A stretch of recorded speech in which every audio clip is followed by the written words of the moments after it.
Friday afternoon, the mall felt like a place that used to matter. Not in the nostalgic way people post about online, in the sad, fluorescent way. Half the storefronts were covered with brown paper and coming soon signs that had clearly been soon since the last presidential administration. The food court smelled like fried regret and cinnamon pretzels trying their hardest. I was only there because my wife had texted me a list. Not a request. A list. Pick up the black heels from Leora, the ones I sent. Also the gift bag. Also the ribbon. Don't forget the ribbon. The last line was underlined with 3 exclamation points, like the ribbon was the only thing holding our marriage together. Calla was supposedly on a business trip. 3 days. Client meetings. Early mornings. Team dinners. The usual corporate theater where everyone pretends they're exhausted from work when they're really exhausted from pretending. Before we dive deeper into this story, I have one small request. Please subscribe, drop a like, comment, and hit that hype button to boost this channel so more people can discover these incredible Reddit stories. I stood outside Leora, staring at my reflection in the glass. 42 years old, jacket a little too thin for the season, tie I hadn't worn since someone still cared if I showed up late. I looked like a man sent on errands instead of invited places. Inside, the store was aggressively minimal. White walls, white shelves, shoes displayed like museum artifacts, each one lit from above, as if to ask you politely whether you were worthy of owning them. A young sales associate smiled at me the way people smile at delivery drivers. Pleasant, brief, already moving on. "I'm picking up an order," I said. "Calla Mercer." Her fingers paused on the keyboard for half a beat. Not enough to be obvious. Enough to register. "Oh," she said. "Yes, of course." That tone again. I'd been hearing it everywhere lately. The O tone. The recognition with context tone. The one that comes with a mental footnote. She disappeared into the back and returned with a box so pristine it might have never been touched by human hands. Black heels, sharp, elegant, impractical. The kind of shoes you wear when you don't plan on standing very long, or when someone else is doing the kneeling. "Gift bag?" she asked. "Yes." "And ribbon?" "Yes," I said. "Don't forget the ribbon." She smiled, this time tighter. Professional, controlled, like she knew something I didn't, or worse, like she assumed I already did. While she wrapped everything, my phone buzzed. A message from Calla. "Did you get them yet?" "No hello, no how are you. No thanks for doing this while I'm away. Just progress tracking." "Yes," I typed back. "Almost done." 3 dots appeared immediately, then vanished, then reappeared. "Make sure it's the matte black ribbon, not satin, matte." Of course, satin would have been unforgivable. I paid. The total made my stomach tighten in that familiar way, like my body was trying to remind me that this wasn't what money used to feel like. The associate handed me the bag with both hands, careful, reverent. "Have a nice day," she said. I almost laughed. Out in the corridor, a kid rode past on one of those animal-shaped scooters parents rent to avoid interacting with their children. The thing made a dying battery noise every few seconds. Somewhere nearby, a pop song from 10 years ago tried to sound current. I found a bench near a dry fountain and sat down, the bag between my feet. That's when I noticed it. The reflection. Across the glass of a closed jewelry store, my phone lit up again. But it wasn't Calla's name on the screen. It was a photo notification, automatically synced. Something new added to a shared album I didn't remember joining. For a second, I assumed it was a mistake, a glitch, the kind of harmless tech error people complain about and then forget. Then I opened it. Hotel mirror, soft lighting, Calla's shoulder in the foreground, bare, familiar mole near her collarbone. A man's hand on her waist. Not mine, not shaped like mine, not wearing the watch I'd given her 3 anniversaries ago. The timestamp read, 10 minutes ago. 3 time zones away, apparently still finding the energy for photos. I didn't move, didn't react, Didn't feel the cinematic rush people expect in moments like that. I just sat there, holding a gift bag with matte black ribbon in a mall that used to matter, realizing something quiet and structural had finally shifted. Not heartbreak. Clarity.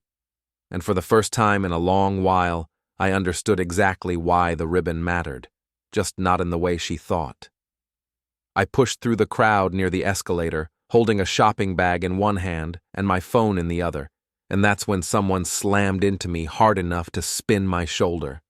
A hot coffee lid popped. A splash hit my sleeve. "Sorry," a woman said at the exact same time I said, "My bad." Because that's what normal adults do right before they decide whose fault it actually was. Then I looked up. She was unfair, not in a model walking in slow motion way, more like the kind of attractive that makes you angry at your own brain for noticing. Dark hair pulled back, clean makeup, eyes that looked like they had read your whole profile and already decided what you were hiding. Her blazer fit perfectly. Her expression did not. Her gaze flicked from my face to the shopping bag, then back to my face again like she was matching me to a memory. "You're Calla's husband," she said. It wasn't a question. It was a conclusion. I wiped coffee off my sleeve with a napkin from a nearby kiosk that sold phone cases and false confidence. "That obvious?" I asked. She gave me a quick smile, polite and sharp. "I've seen you in the parking deck. Once or twice." Of course she had. I was part of the scenery. Like the concrete pillars and the security cameras and the guy who refills the vending machines. "What's your name?" I asked. "Mina," she said, then tilted her head like she was about to ask something that would change the temperature of the room. I should have just said, "Nice to meet you," and walked away. But my mouth, as always, had a talent for stepping into traffic. "Wait," I said. "Aren't you supposed to be on the business trip with my wife?"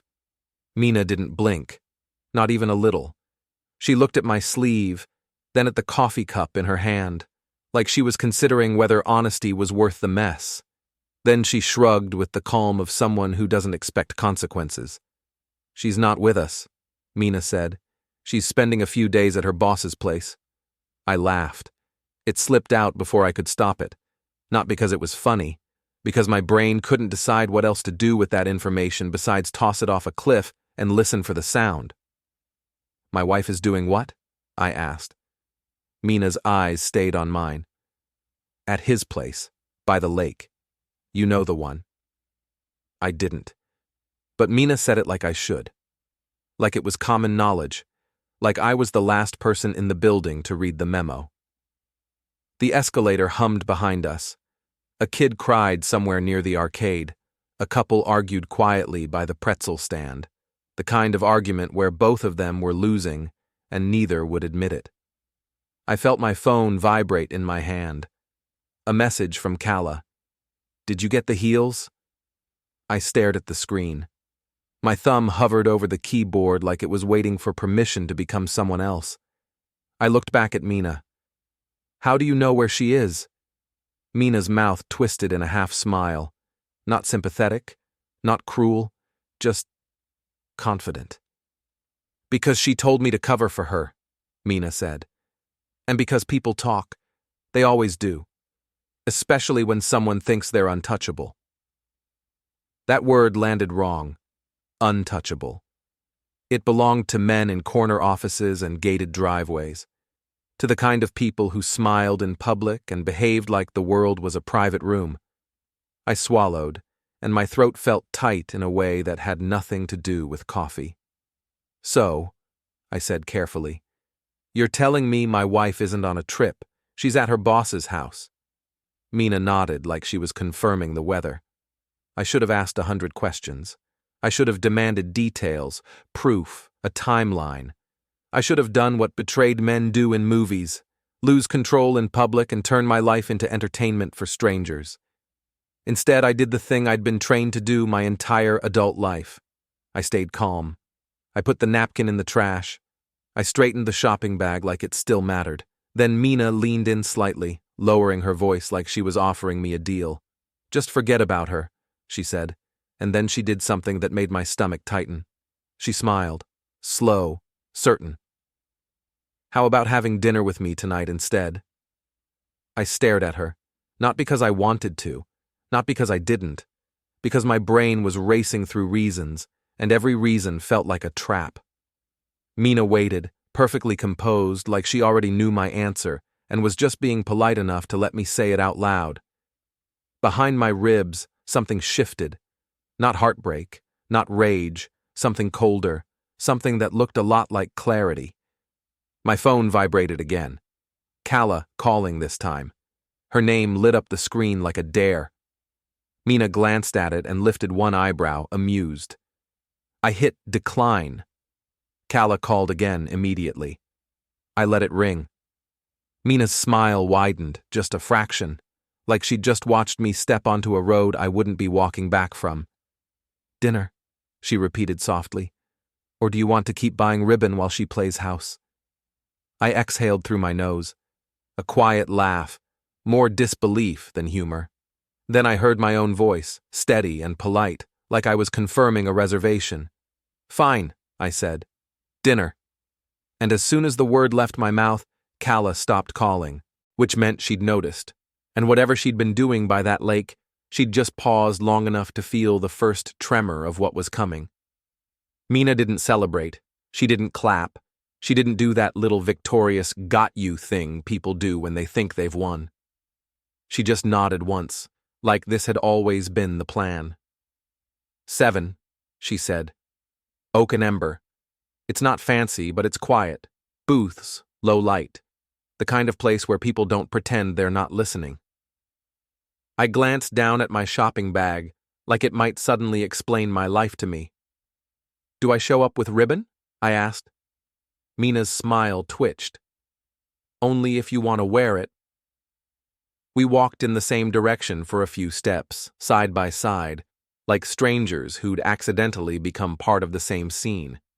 I kept my face neutral, because that's what you do when your world shifts under your feet and you don't want anyone to see the crack.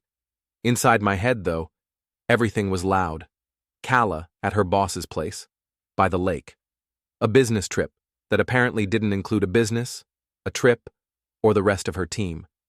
I wanted to call her back, not to yell, not to beg, just to hear the tone in her voice, the little pauses, the rearranged truth she always thought I wouldn't notice.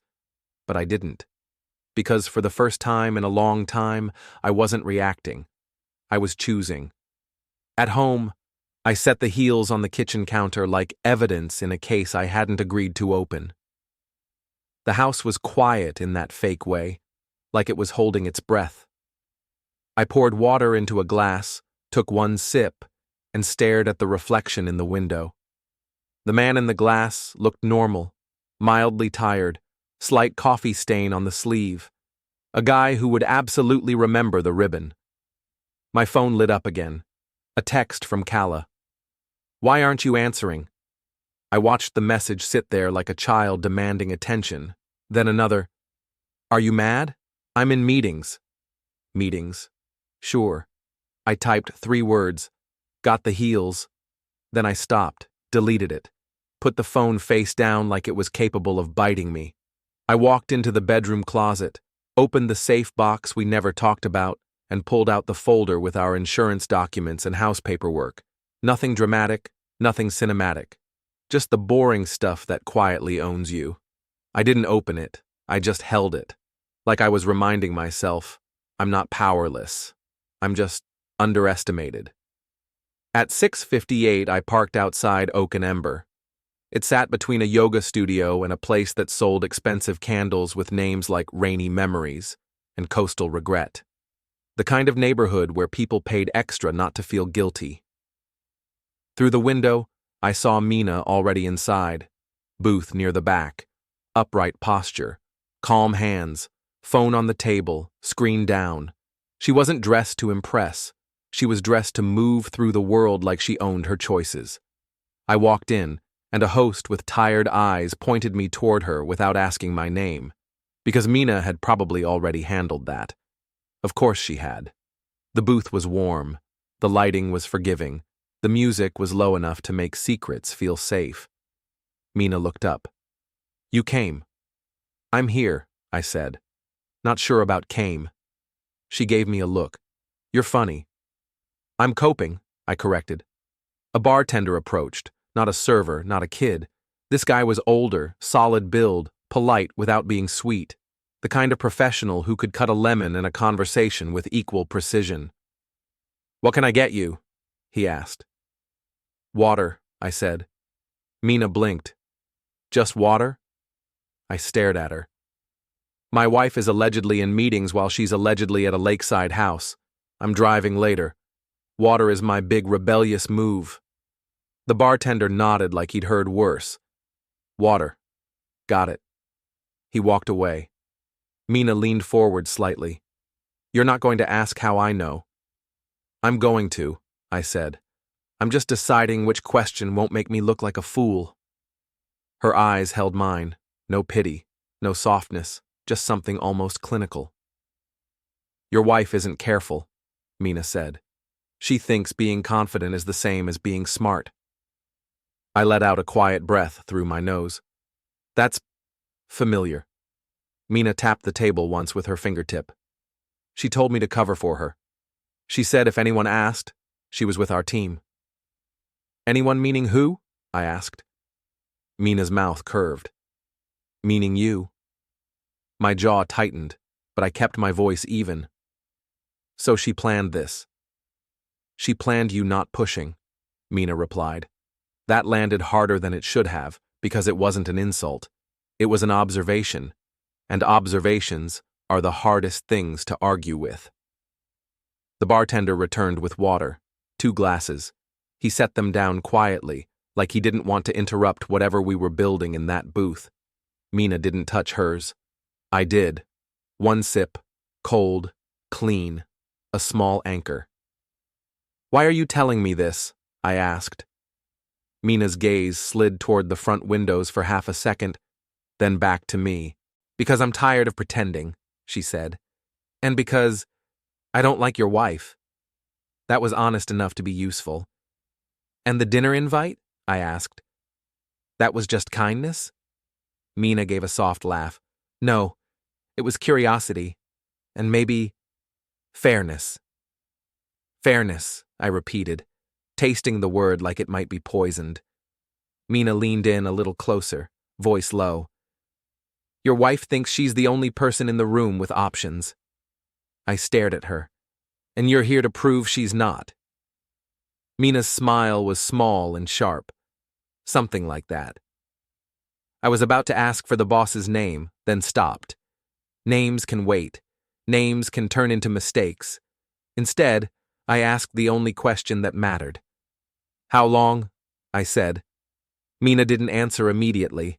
She picked up her glass, rotated it slightly, watching the light bend through water like she was measuring how much truth to pour. Then she said very calmly, "Long enough that people at work make jokes." My stomach dropped, not in a dramatic way, in a quiet, physical way, like an elevator cable snapping inside your body. "Jokes," I repeated. Mina nodded once. "Not the kind you'd enjoy hearing." I didn't speak for a moment. I just watched my own hand on the glass, steady, controlled.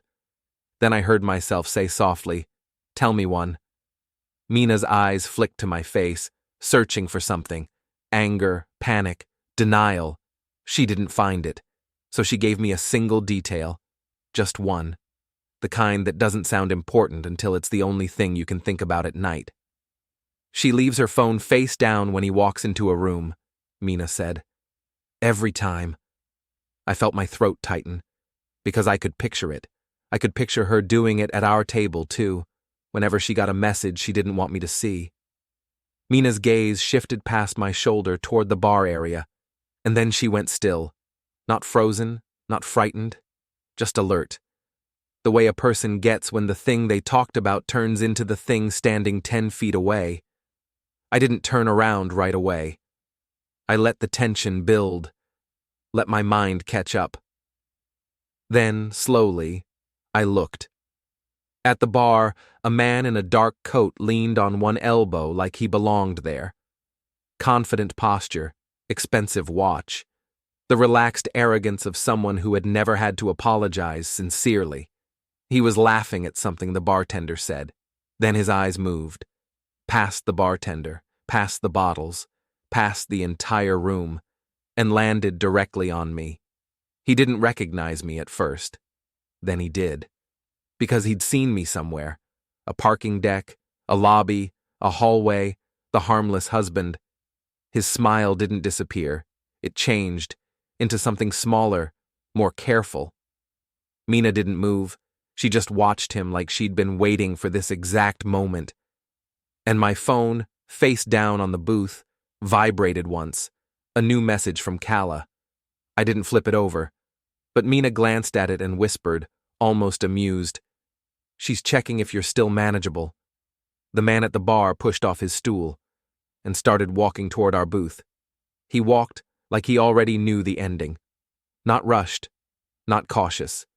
The kind of pace men use when they've spent their lives entering rooms where people make space for them. His coat was open, casual, like he wasn't planning to stay long, like this was a coincidence he'd decided to acknowledge. Mina didn't turn around. She didn't have to. Her shoulders stayed relaxed, but her eyes sharpened just enough to tell me she was tracking him in the reflection behind the bar. I stayed seated. That was important. Men like him measure power in posture. Who stands first? Who forces the other person to look up? He stopped at the end of our booth, one hand resting on the wood like it belonged to him. "Well," he said, voice smooth, practiced. "This is unexpected." I looked up at him slowly, letting the silence stretch just long enough to be uncomfortable. "Is it?" I asked. "You seem like a man who plans his evenings." His smile widened, but it didn't reach his eyes. He glanced at Mina. "You didn't mention company." "I didn't mention dinner either," Mina replied calmly. "Yet here we all are." The bartender hovered nearby, pretending to wipe a perfectly clean counter. Smart man. Close enough to hear, far enough not to be involved. The man turned back to me. "You're Calla's husband." Again, not a question. "Still am," I said, "at least according to the paperwork." Mina shifted slightly beside me, crossing one leg over the other, casual, unbothered, like this was a meeting she'd already prepared for. The man let out a quiet chuckle. "You've got a sense of humor, I like that." "I've had a lot of practice," I said. "Marriage helps." His jaw tightened for half a second. Most people wouldn't have noticed. I did. "You should probably go home," he said, lowering his voice. "This isn't the place for misunderstandings." I tilted my head. "You're right. It isn't." Mina finally looked up at him. "You shouldn't be here," she said. "Not tonight." He ignored her. His attention stayed locked on me, assessing, recalculating, trying to decide whether I was a problem or a nuisance. "Calla talks about you," he said. "Says you're reliable." I smiled. People say that about their cars, too. The bartender cleared his throat. "Everything okay over here?" The man didn't look away from me. "Perfectly." I met his gaze, held it. "No," I said. "It's not." That was the first crack, not loud, not dramatic, just a statement placed carefully between us like a piece of glass. His smile faded, not completely, just enough to show annoyance. "This is unnecessary," he said. "Adults handle things privately."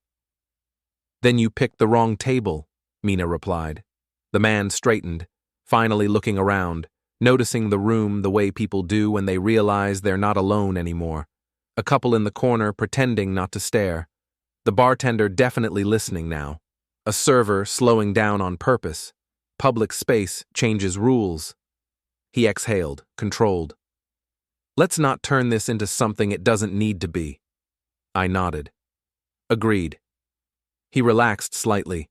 That was his mistake. "Which is why," I continued, "you're going to sit down, or you're going to leave. But you're not going to stand over us like this is your office. Silence dropped hard. Mina didn't move, didn't react. She let me take it. The man studied my face again, searching for the weakness he expected. The fear, the pleading. He didn't find it. Slowly, deliberately, he slid into the empty seat at the end of the booth. The bartender retreated, disappointed but professional. "Fine," the man said. "Let's talk." I leaned back, folding my arms. "We already are." He smirked.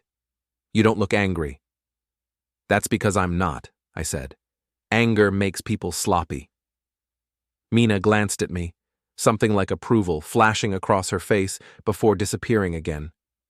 The man's phone buzzed on the table. He didn't look at it. Mine buzzed too. Calla again. I flipped it over this time.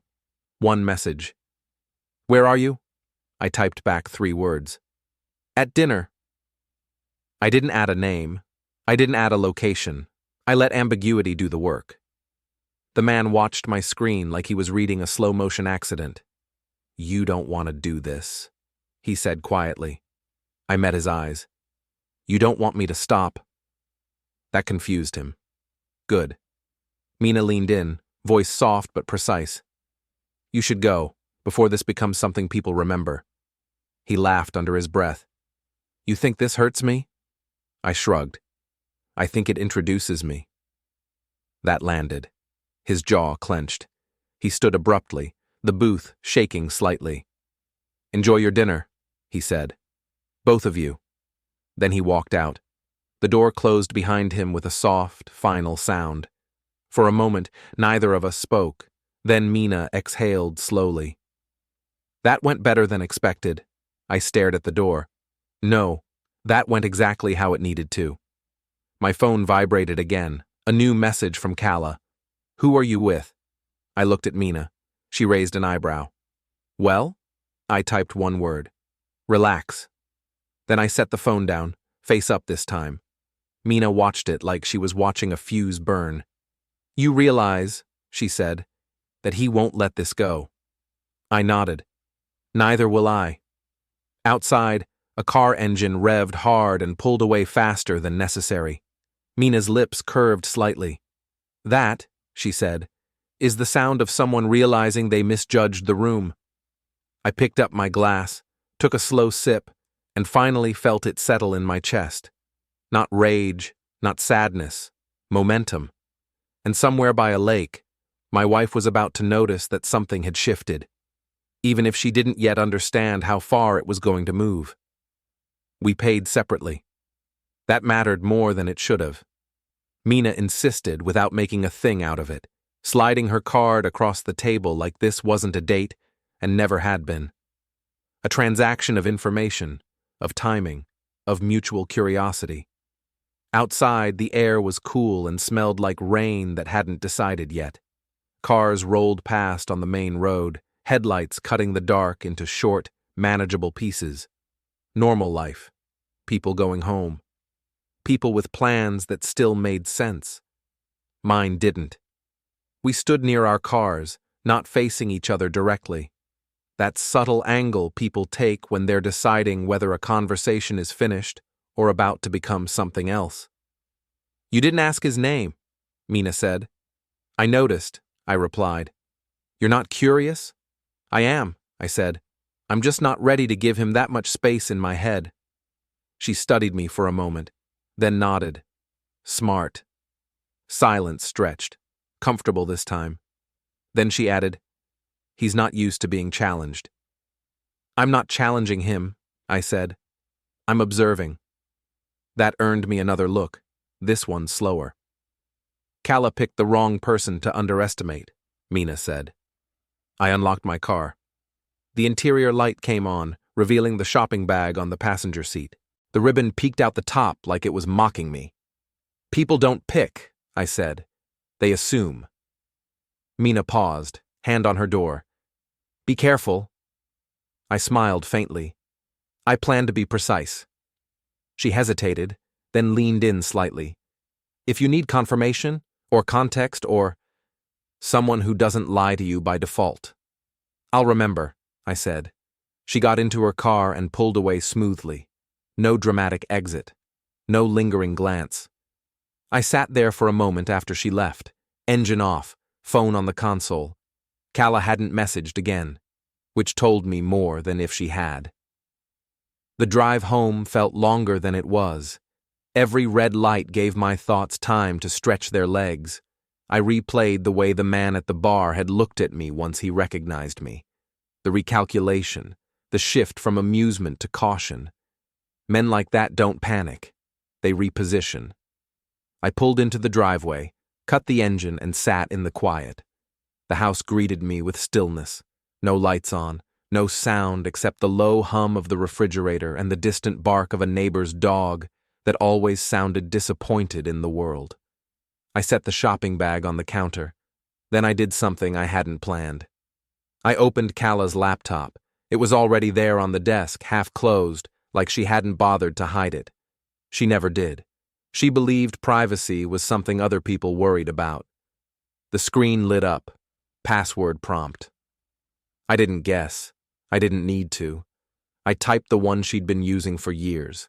The same pattern, same confidence that no one would try. It opened immediately. I didn't search messages. That's where people make mistakes. They look for proof instead of patterns. I checked the calendar. 3 days blocked off, labeled off-site strategy. No location, no participants. Interesting. Then I checked the shared cloud folder for photos. Not because I expected to find anything obvious, because people forget what syncs automatically. Most of it was harmless. Work events, food, screenshots of presentations. Then I saw it. One image, taken 2 days earlier. A reflection. Not intentional. Not staged. A mirror behind a bar at a lakeside restaurant. Glass catching light at the wrong angle. Calla's face was in the corner, laughing, and behind her, blurred but unmistakable, the outline of a man in a dark coat and an expensive watch. I closed the laptop. I didn't save the image. I didn't forward it. I didn't need to. I'd already made my decision earlier that evening. This just confirmed my timing. My phone buzzed. A message from Calla. "Why did you decline my calls?" I waited a full minute before replying. I was busy. With what? I looked around the empty house, at the heels on the counter, at the ribbon. "Dinner," I typed. 3 dots appeared almost immediately, then disappeared, then appeared again. "Who with?" I smiled to myself. Not wide, just enough. "Work," I typed, then added, "You know how it is." I put the phone down before she could respond. Because tonight wasn't about confrontation. Tonight was about letting her feel the first imbalance, the subtle one, the kind that makes confident people start checking their footing without knowing why. I walked into the bedroom, opened the closet, and moved a box she never touched. Inside were things she never noticed. Spare keys, old access cards, a folded map of the city with handwritten notes I'd made years ago for a project that never launched. I added one more thing to the box, the ribbon, folded neatly. Tomorrow, I'd drive by the lake. Not to see her, not yet, just to see the place. Because every story has a setting, and once you understand the setting, you understand how everything else can be rearranged. My phone buzzed again on the nightstand. Another message from Calla. "You're acting strange." I turned off the light, and for the first time since the mall, I let myself enjoy the quiet, knowing that somewhere, far from home, she was starting to feel it too. I drove to the lake the next morning, not early, not late. That narrow hour when most people are convinced their routines make them invisible. The road narrowed, trees closing in, water flashing through gaps like something watching quietly. The house was impossible to miss. Glass, stone, long driveway. The kind of place designed to be admired from a distance and feared up close. No gate, no guard, just confidence pretending to be security. I didn't pull in. I parked across the road, engine off, windows down. Listened. Wind in the trees, water tapping the shore. Somewhere nearby, a dog barking once, then stopping, as if corrected. I watched patterns instead of details. Which lights stayed on? Which ones didn't?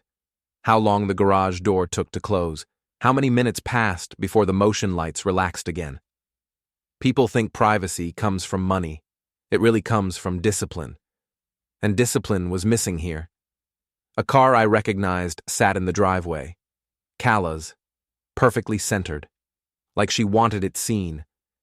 I stayed exactly 7 minutes, long enough to confirm, short enough not to be remembered. On the way back, my phone buzzed, a message from Calla. "Everything okay? You've been quiet." I smiled. Quiet makes people nervous, especially when they're used to noise. "Busy morning," I typed. "Talk later." I didn't send anything else. At a red light, I caught my reflection in the rearview mirror. Same face, same calm eyes. But something had shifted behind them. Not anger, precision. By the time the light turned green, I knew 2 things for certain. The house was careless, and so were the people inside it. That was enough for now. I didn't go back to the lake that day. That mattered too. People expect escalation to be immediate. They expect discovery to be followed by action, noise, messages sent too late, and words that can't be taken back. Waiting is what confuses them. Waiting is what turns attention inward. Instead, I went to work. I answered emails. I nodded through meetings. I fixed a problem with a shipment that wasn't my responsibility and got thanked for it by someone who would forget my name by Friday. Normal life. Camouflage. By mid-afternoon, my phone buzzed again. Calla. "Can you come home earlier tonight?" No greeting, no explanation, a request pretending to be casual. I stared at the message for a few seconds longer than necessary. "Why?" I typed. 3 dots. Gone. 3 dots again. "I just miss you," she wrote. That one almost made me laugh. Almost. "I'll see," I replied, and put the phone away. That evening, I didn't go home early. I drove past the office complex where her boss worked instead. Same building I'd seen him exit more times than I could count. Always confident, always unhurried, always assuming the world was arranged for his convenience. His car wasn't hard to spot. Some people buy vehicles to blend in. He bought his to be recognized. Dark paint, spotless finish, custom plate that tried very hard not to look custom. I followed at a distance, not close enough to be obvious, not far enough to lose him. Traffic did most of the work for me. Red lights, turns, the small choreography of a city winding down for the evening. He didn't go straight home. He stopped at a private gym tucked behind a medical office park, the kind of place with frosted windows and no visible signage. Exclusivity marketed as privacy. I parked 2 rows down and waited. Timing matters in places like that. People relax when they think the workday version of themselves is over. Shoulders drop. Awareness fades. He went inside. I didn't follow. I walked around the building instead. The lot was dim but not dark. A few cameras badly placed. Motion lights with generous blind spots. The kind of setup that looks impressive in daylight and careless at night. His car sat there cooling quietly. I didn't rush. I checked my surroundings. Listened. Let the night settle back into its rhythm. Then I acted. Nothing dramatic. Nothing that would draw attention. Just a few precise choices made calmly. I left something behind. Something unmistakably intentional. Not damage. A message. When I stepped back, the car looked exactly the same as before. That was the point. I returned to my own vehicle and drove away without looking back. At home, Calla was already there. She was sitting on the couch, legs tucked under her, laptop open but untouched. Her posture said waiting. Her face said evaluation. "You said you'd try to come early," she said. "I did," I replied. "It didn't work out." She studied me, searching for something. Guilt, defensiveness, a crack. I gave her none. "You've been distant," she said. I took off my jacket, hung it up neatly. "You've been busy." She flinched slightly. "Not much." Just enough. That's work, she said quickly. You know that. I do, I agreed. Silence stretched. She shifted closer, rested her hand lightly on my arm like muscle memory might solve the problem. We're okay, she said. I looked down at her hand, then back at her face. For now, I said. That unsettled her more than anger would have. Her phone buzzed on the table. She reached for it too fast, then froze. I watched her read the screen, watched the color drain from her face. What is it? I asked calmly. She shook her head. Nothing. Just work. She stood abruptly. I need to make a call. She stepped into the hallway, voice low, urgent. I didn't need to hear the words. The tone told me everything. I sat back on the couch and waited. A few minutes later, she returned, trying very hard to look normal. Everything okay? She asked. I nodded. Yeah. Outside, somewhere across the city, a man was standing in a parking lot, staring at something he didn't expect to find. Something that made it very clear he was no longer alone in his own life. And that was only the beginning. The next morning, Calla left earlier than usual. No kiss goodbye, no lingering by the door, just a quick grab of her bag and a look over her shoulder like she was checking whether I was watching. I was. From the kitchen, I listened to her steps fade down the driveway, then the engine start, then the sound of her pulling away a little too fast. When the noise disappeared, the house settled into that hollow quiet that only shows up after something important leaves. I rinsed my mug, dried it, set it upside down. Routine is useful. It keeps your hands steady while your mind works. I didn't follow her. Instead, I went back to the office complex. Same gym, same lot. Different angle. The car was there again, parked farther from the entrance this time. He'd learned something, at least. Or thought he had. I circled once, slow, pretending to look for a spot. I didn't need one. I needed confirmation. The driver's door opened. He stepped out, scanning the lot the way people do after they realize privacy isn't guaranteed. His shoulders were tighter, his movements sharper. He locked the car twice. I waited until he disappeared inside. Then I walked over. Up close, the message I'd left was still there. Untouched. Exactly where I'd placed it. A small thing. Easy to miss if you weren't looking for it. Impossible to ignore once you saw it. That told me something important. He hadn't found it yet, which meant the moment was still coming. I left before he came back out. Timing again. Always timing. At work, I kept my day clean. Answered questions. Solved problems. Didn't linger in hallways, didn't look distracted. The fewer anomalies you introduce, the harder it is for anyone to trace cause and effect back to you. Midday, my phone buzzed, a number I didn't recognize. I let it ring. It stopped, started again. I answered on the third ring. Hello? There was a pause on the other end.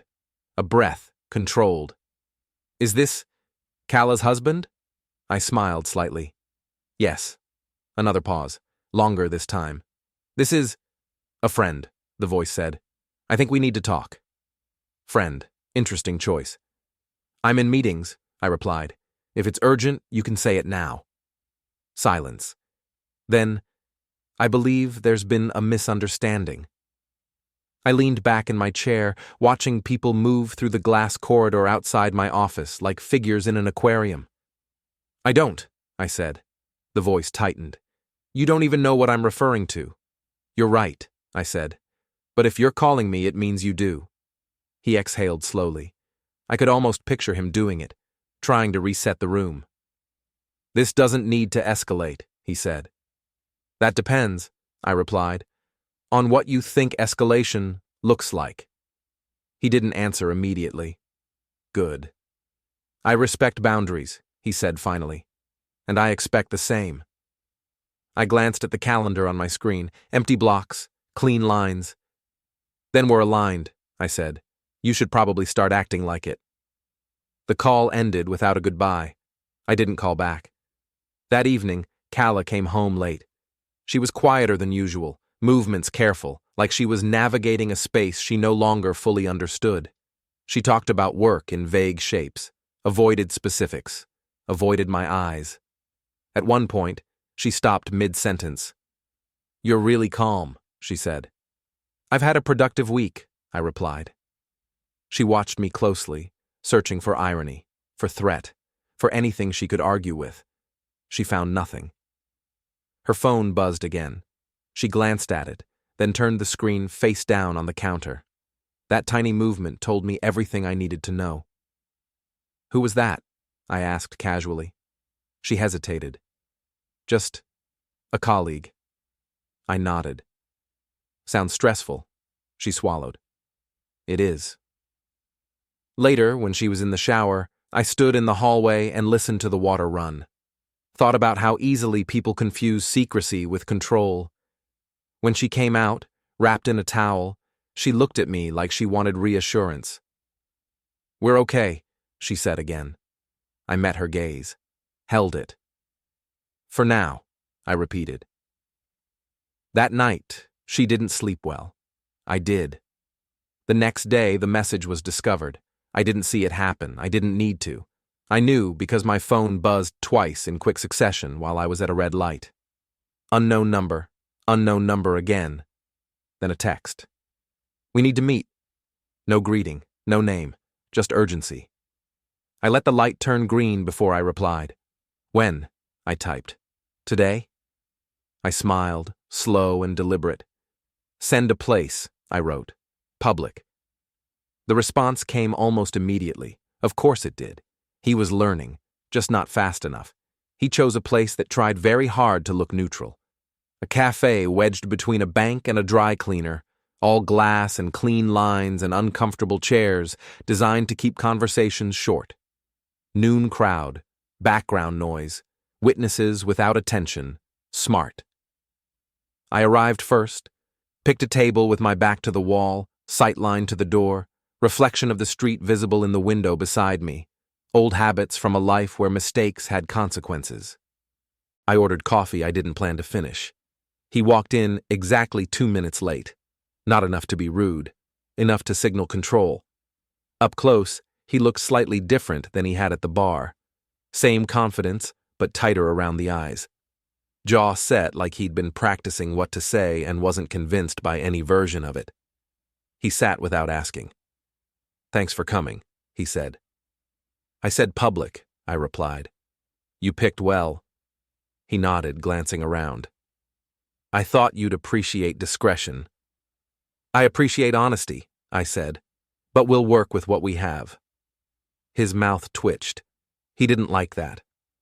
"I want to clear something up," he said. "There's been a misunderstanding." "Second time you've used that word," I replied. "It's starting to sound like a habit." He folded his hands on the table. Expensive watch. Same one I'd seen reflected in that photo. "I don't want trouble," he said. "No one ever does," I replied. "They just want outcomes." He leaned in slightly. "Calla is important to me." I met his gaze. "That's unfortunate." He blinked. "You don't sound surprised." "I'm not," I said. "Surprise requires uncertainty." Silence settled between us, thick enough to notice. He cleared his throat. "Whatever you think you saw, whatever conclusions you're drawing, this doesn't need to affect anyone else's life." I stirred my coffee slowly, watched the surface ripple, then settle. "You already affected mine," I said. "I'm just adjusting the balance." His fingers tightened together. "You left something in my car." I looked up. "Did I?" He hesitated. That pause was everything. "Yes," he said. "You did." I tilted my head. "Interesting, because you just admitted access." His eyes sharpened. "You're threatening me." "No," I replied calmly. "I'm demonstrating proximity." That landed harder than volume ever could. He shifted back in his chair, looked toward the counter, toward the door, toward the exits people don't notice until they need them. "What do you want?" he asked. I smiled. Not friendly, not cruel, just precise. I want you to understand something, I said. This isn't a negotiation, and it's not emotional, it's logistical. He scoffed quietly. You think you can scare me? I think you already checked your mirrors twice this morning, I replied. And that you parked under a light last night instead of in the dark. His jaw flexed. You've been careful, I continued. More careful than before. That's progress. The server approached, asked if we needed anything. No, I said without looking away from him. The server left. He leaned forward again, voice lower now. You don't know who you're dealing with. I nodded. That's true. But I know where you park, where you train, which routines you repeat because you think consistency equals safety. I paused. And I know you don't like uncertainty. That broke it. Not outwardly. Not in a way anyone else could point to. But something behind his eyes shifted from authority to defense. You should stop, he said quietly. I finished my coffee, set the cup down carefully. I will, I said, when this resolves itself. He stood abruptly, chair scraping louder than necessary. This is over, he said. I looked up at him. No, this is introduced. He left without another word. Through the window, I watched him unlock his car, pause, then circle it slowly, checking, searching. He found what I'd left this time. Not damage, not obvious, just enough to tell him I'd been there again. I stood, paid, and walked out the opposite door. That night, Calla tried a different approach. She cooked. Nothing elaborate, familiar dishes, comfort disguised as effort. She talked about a coworker's promotion, about a project that might get delayed, about how tired she was. I listened, nodded, let her talk herself into believing this version still worked. After dinner, she reached for my hand. You've been distant, she said softly. Did I do something? I looked at her for a long moment. You've been busy, I said. I adjusted. She pulled her hand back slowly. That's not fair, she said. No, I agreed. It's accurate. Her phone buzzed on the counter. She didn't look at it. Didn't need to. The tension between us had become visible now. Tangible. Something she could feel even when she closed her eyes. Later, in bed, she lay facing away from me. Her breathing was shallow. Mine wasn't. Somewhere across the city, a man was rewriting his schedule, changing his routes, reconsidering his assumptions. And for the first time since this started, I knew something important. Fear wasn't the goal. Awareness was, and the next step wouldn't be quiet at all. The invite came through a shared calendar, not to me, to Calla. A fundraiser tied to her company, donors, board members, a venue with good lighting and better acoustics. The kind of event designed to make reputations feel permanent. Calla mentioned it casually over breakfast, like she wasn't watching my reaction. I'll be late Thursday, she said. It's important. Everything is, I replied. She paused, then nodded, relieved I hadn't asked questions. People who are hiding prefer indifference to confrontation. It feels safer. I didn't ask for an invitation. I didn't need one. These events rely on volunteers, vendors, consultants, faces no one remembers but everyone assumes belong. I'd worked logistics long enough to know where the seams were. Thursday arrived clean and bright. I parked 2 blocks away and walked the rest. The venue rose out of the street like a statement. Glass walls, polished concrete, banners with hopeful slogans that meant nothing. Inside, the room hummed, music low, laughter measured, conversations held just long enough to be overheard. I spotted Calla near the bar, posture perfect, smile practiced. She wore the dress she saved for photographs. Her phone stayed face down on the counter. He arrived 10 minutes later. Same coat, same watch, different expression, focused, alert. He scanned the room before committing to movement, eyes landing on exits first. Good. I kept my distance. watched them orbit each other without touching, watched how people greeted him with warmth and greeted her with admiration, how proximity alone changed the temperature around them. I waited for the right moment. It came when the host tapped the microphone. "Before we continue," she said, "we'd like to recognize a few people whose leadership made this possible." Names followed. Applause rose and fell in predictable waves. Then his name. He stepped forward, smile restored, shoulders loose. He thanked the room, said the right things, paused at the right times, and then he made a mistake. He thanked Calla publicly, not by name, not directly. He referenced a member of our executive team who had gone above and beyond, whose support extended far beyond the office. It was subtle, too subtle. The room murmured approval. Heads turned. People followed the implication without needing it spelled out. Calla's smile faltered for a fraction of a second. I moved, not toward the stage, toward the side table near the sponsor's display, the one with printed programs and small placards explaining where the money went. I adjusted one, just enough. I stepped back into the crowd as the applause ended. A donor picked up a program, read, tilted their head. Another leaned in. Whispers began, not loud, not dramatic, the kind that spreads because it doesn't announce itself. I didn't stay to watch the wave crest. I walked out into the night air and waited. It didn't take long.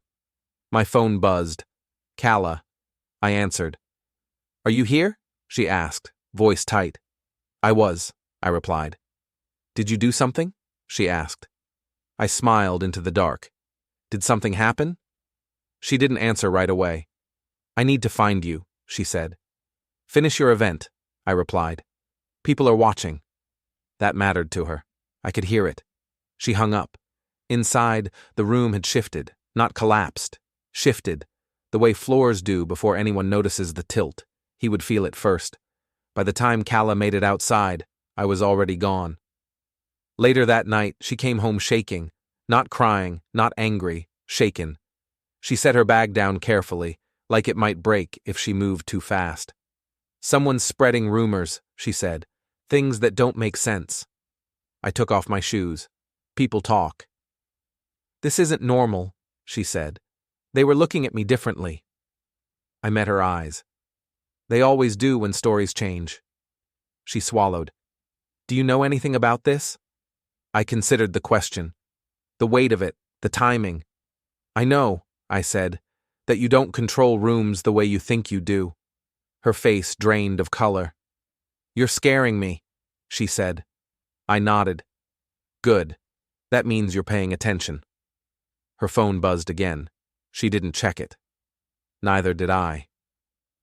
Outside, somewhere under bright lights and polished glass, a reputation was quietly adjusting itself. Not breaking, not ending, just bending far enough that it would never sit straight again. And the night wasn't finished yet. I didn't hear it from Calla.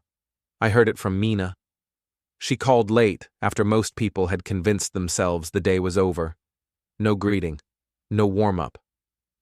"You should know," she said, "that what happened at the fundraiser wasn't an accident."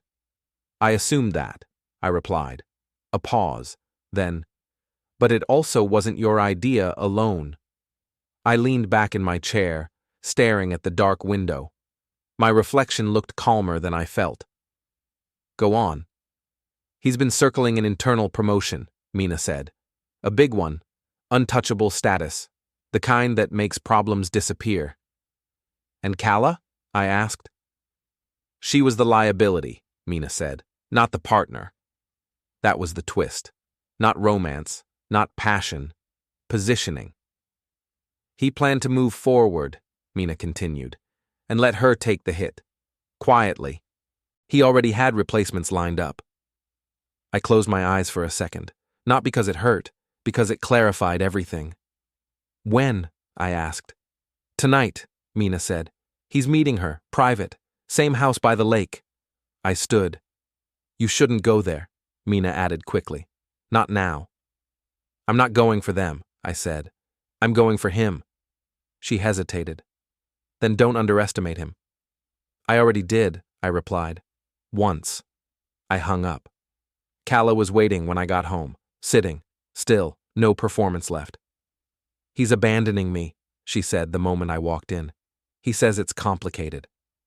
I set my keys down carefully. It's not, I said. It's efficient. Her face folded in on itself. You don't understand? I understand perfectly, I cut in. You were never the plan. You were the cover. She stared at me like she was seeing me for the first time. You did this, she whispered. I nodded. You started it. She stood, panicked. Please, just talk to him. You can fix this. I looked at her, truly looked. No, I said. I'm finishing it. The lake was quiet. Too quiet. The kind of quiet that assumes it's safe. I parked where I knew the cameras didn't reach. Walked the rest. No rush, no noise. The house glowed from inside. I didn't knock. I didn't need to. He opened the door himself, already tense, already expecting something, just not me. His face drained of color. You shouldn't be here, he said. I know, I replied. That's why I came. He stepped back instinctively.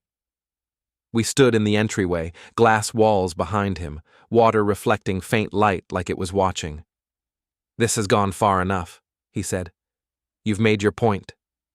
I smiled slightly. You don't get to decide that.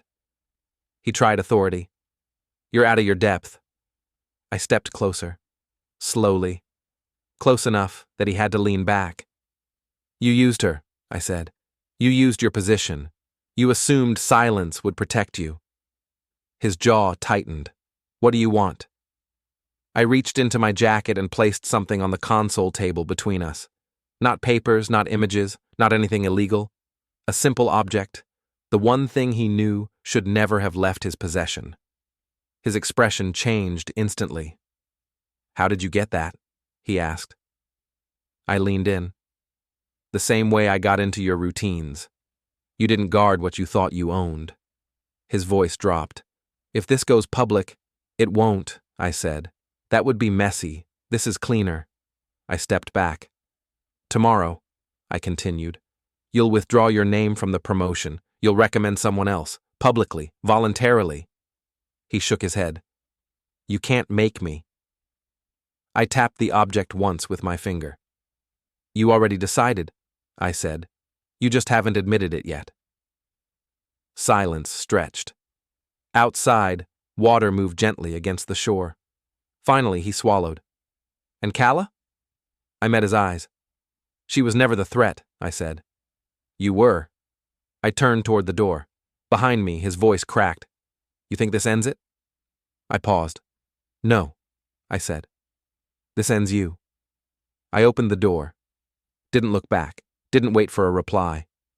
By the time I reached my car, my phone buzzed once. A notification, a calendar update, one name removed. I sat behind the wheel, engine off, listening to the lake return to its rhythm. Then I started the car and drove away. I didn't leave right away. That surprised him. I stopped just outside the door, letting the night press in around us, letting the quiet stretch until it became uncomfortable again. People like him need silence to mean safety. I wanted it to mean exposure. You're shaking, I said without turning around. I'm not, he replied too fast. I turned back. He was standing exactly where I'd left him, but his shoulders had sunk a little. Authority drains quickly when it stops being believed.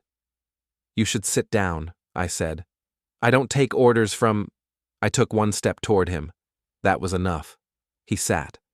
On the edge of the couch, back straight, hands resting on his knees like he was preparing for a conversation he couldn't escape. This isn't a threat, I said. It's a correction. You think this ends my career, he said. You think I won't recover. I don't care if you recover, I replied. I care that you remember. He laughed, brittle. Remember what? I looked around the room. Expensive furniture, clean surfaces, no personal clutter, a house designed to impress, not to live in. That you were reachable, I said. I walked past him toward the glass wall overlooking the water. My reflection moved beside his in the dark window, distorted by ripples from the lake. You built this place thinking distance was protection, I continued. Thinking people wouldn't cross this line. I turned back to him. You were wrong. He stood abruptly. You can't stay here. I smiled. I already did. He moved toward me then. Fast, impulsive. Not to strike, to intimidate, to reclaim space. I didn't step back. When he realized that, his momentum stalled halfway. I leaned in close enough that he could smell the night air on my jacket. You don't want to touch me, I said quietly. That would turn this into something you can't manage. His breath hitched. I stepped past him again, this time toward the side door that led to the garage. Don't, he said. I opened it anyway. The garage lights came on automatically, bright and unforgiving. His car sat inside, immaculate, positioned carefully like everything else in his life. I walked around it slowly. You changed where you park, I said. You changed your routes. You thought that was enough. He followed me in, staying a careful distance away. Whatever you think you did, it stops now. I stopped at the front of the car. Open it, I said. No. I looked at him. You already know what happens if you don't. His jaw worked. Then he reached into his pocket and pressed the button. The hood lifted. Inside, everything looked normal at first glance. Then he saw it. His composure collapsed in real time. That wasn't there, he said. It was, I replied. You just didn't look closely enough. He took a step back like the space itself had turned hostile. This is harassment, he said weakly. This is awareness, I corrected. Harassment would be ongoing. This is the end. I closed the hood myself, gently, respectfully. The sound echoed louder than it should have. I turned to him one last time. You'll keep your distance, I said. From her. From anyone like her. From any situation where you think power replaces consequence. He stared at me, eyes wide now, no confidence left to spend. And if I don't? He asked. I leaned in again, voice low, controlled. Then next time, I said, I won't need to explain anything. That did it. Something inside him finally broke, not loudly, not visibly, just enough to bend him out of shape forever. His phone buzzed in his hand. He looked at the screen. I didn't need to see it. I knew. You should answer, I said. He didn't speak, just listened, then nodded. When he hung up, he looked smaller. It's done, he said. I stepped away. I nodded once. Good. I walked past him toward the door. Behind me, his voice cracked. You ruined everything. I stopped with my hand on the handle. No, I said. You overreached, I corrected. I stepped outside. The air felt lighter. The lake sounded the same as before, indifferent, eternal. I walked to my car. Behind me, inside that house, a man was standing alone with the knowledge that his life would never feel secure again. My phone buzzed once as I started the engine. A message from Calla. Please, just come home. I didn't reply. I pulled onto the road, headlights cutting through the dark, and drove away, leaving everything exactly where it belonged.